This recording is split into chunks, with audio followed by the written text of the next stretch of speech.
I don't know about secrets. I do know about hard work. And the journey of constant improvement is just that. But in the beginning, the boss does everything. You have to keep trying things, and not all of it's going to work.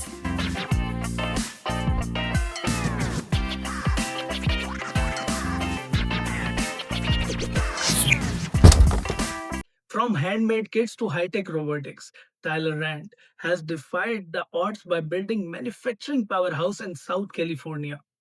I welcome you in the business narrative, and this is a masterclass on how you can scale your business on every year. Because Tyler Rand has been running a business from last 31 years, and he will be going to share his all strategies. Thank you so much, Tyler, for your precious time. You're very welcome. I don't know about secrets. I do know about hard work. Um, and the journey of constant improvement is just that. Tyler, your 31 years journey is a constant evolution from shoestring budget to the state of the art evolution. This mirrors the massive shift happening in the manufacturing world, like the surge in the factory robot orders. When you first started, did you always intend to evolve your business in this way? Well, I guess I didn't have the intention. I just saw the needs as we got into it. Um, we started with a very small advertisement in the back of a magazine, building kits that were a fraction of the price of formal systems that uh, people would have a salesperson come in and they'd have a whole company behind them uh, to put in and install installers and things like that. And these kits were meant to be put up by the people that bought them. So we started with all hand equipment, and um, we had success with selling the kits. So um, the next step was to get some real machinery. And so as time went along, we just kept adding machinery to make what we were making easier to build. You started your business in South California, one of the most expensive places in the world, and managed to thrive. It seems that you run towards challenges. So you not run away from challenges. So what was an entrepreneurial insight that you decided that you defy the trends and you will be going to work there because you have a lot of opportunities. You can outsource many things from other parts of the world, but you choose to work in South California. It doesn't come easily. I understand why a lot of businesses fail in their early time, because when we started, we could only afford a building that had all of the power ripped out of it. So as we were building, we had to be wiring the building again. And then we had a break in and they stole all of our equipment. And we had to go rent more equipment. And it would have been easy at any one of those points to just say, forget it, I'm not gonna go ahead. But that wasn't really in my nature, so we just kept going. And there was a time, probably 4 months in, when payroll was a little difficult to make, but we made it, and then things just started to get better. So if my experience is anything to speak of, it was that I just needed to keep going. I needed to keep pushing forward and find ways to make things work, make ends meet, and then our successes started to build on each other, and we were able to move forward positively. I have seen this. Like I was studying about your business approach. You have shifted from traditional high volume, low margin business model to now you're working on a, a high margin, low volume approach. So, what led you to make this decision? I want to know, viewers want to know, and how overall this approach has affected your sales and overall business model. Now in the market, companies that we work with, which are very large companies, they want a system for painting that is exactly what they want. And so that leads to a lot more design time and building something that hasn't been built before. And there is where your high margin, low volume comes in. Um, we have to we have to work continuously with this kind of customer in order to develop what they want.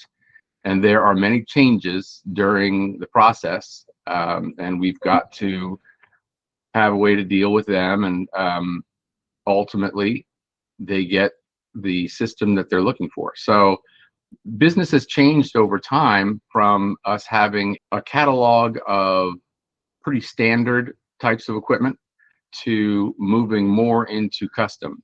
The design and engineering has always been a love of mine, so I guide that team, and it allows us to give those customers what they want. 30 years ago, you come up with an idea, do it yourself.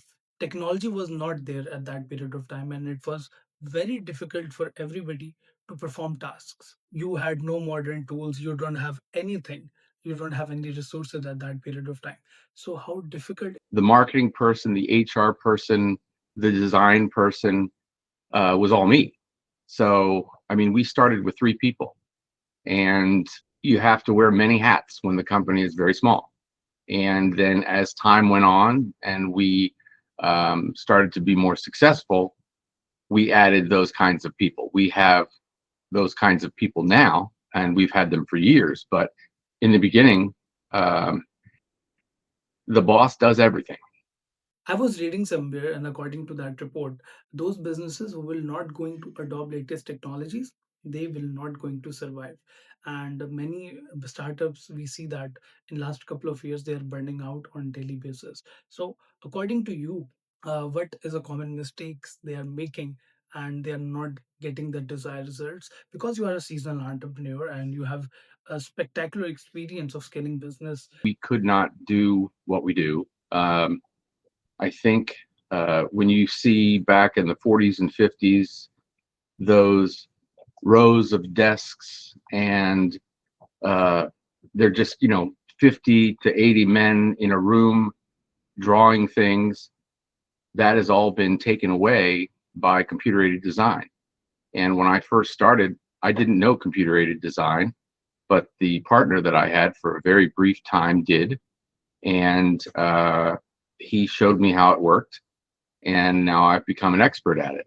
Um, so it has allowed us to design equipment that we can both see and show in a three-dimensional way, and make sure everything fits together, works, that there aren't going to be any crashes. That's what we call it when a piece of the customer's gear is going through a conveyor and has to turn and do this and that, and it doesn't hit walls or things like that. So computer aided design has allowed a lot of industries to do things that they just couldn't have done years and years ago. And that has helped us absolutely. Um, and we continue to adopt new ways of doing things. Um, and we're looking at AI, and we're looking at parts generated by systems with rules and things like that. So it's my opinion that it's the only way to go there. If you do not adopt these things, then eventually the business will pass you by, um, because it allows us to adjust quickly what we want to do in a more exacting way. Whereas the old ways, two-dimensional CAD and things like that, it's too hard to build large systems like we do with using that kind of technology.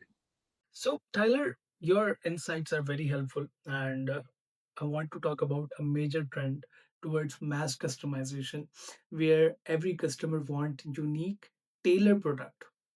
And it seems that you anticipated this shift decades ago in your industry. So the question is, how did you develop that intuition, and how you shifted internal shift toward mass customization in your company, so that new entrepreneurs, they can take notes if they want to pivot, so they can implement your strategies, because the basis, they always remain same. We had customers that were asking us for very detailed drawings when we had no agreement, no monies had exchanged hands, and I fought it until I listened to someone else that I was working with who had been in the industry for a long time, and he just said, "We're not going to get this work if we don't engage the customer in this way."